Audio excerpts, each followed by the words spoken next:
Après la Guadeloupe et Porto Rico, c'est l'île de Saint-Martin qui accueille cette semaine les comités de suivi et de sélection du programme Interreg 4 Caraïbes. Les représentants des régions françaises, de l'État, de l'Union européenne et d'organisations caribéennes discutent des budgets de la coopération régionale, un thème essentiel notamment pour Saint-Martin. Pour nous, c'est fondamental parce qu'on était commune de la Guadeloupe jusqu'en 2007. On est devenu collectivité d'outre-mer en 2007. On vole de nos propres ailes, entre guillemets, depuis 2007. On est devenu une collectivité majeure.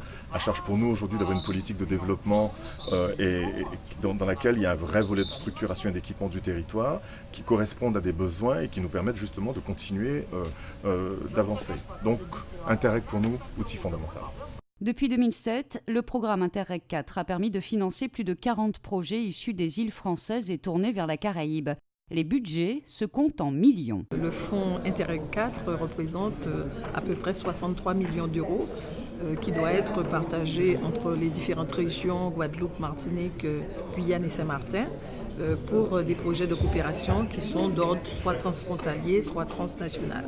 Les 3/4 de ces fonds sont versés par la Commission européenne. 18 mois avant le bouclage financier du programme, les membres du comité de suivi devaient vérifier que l'argent public a bien été utilisé. Le bilan est positif. Ce qui a été vu aujourd'hui, c'est un petit peu faire un bilan de ce qui est fait depuis 2007 et puis voir avec les quelques crédits qui restent si on peut financer d'autres opérations d'ici fin 2015. Puisque ce programme s'arrête en 2015, il est programmé à 95%, donc on parle plutôt de gestion de reliquats maintenant. Un bilan qui pousse la Commission européenne à augmenter encore son effort financier. Son représentant a annoncé que dans le prochain programme Interreg, les fonds européens allaient être augmentés pour passer de 48 à 60 millions d'euros.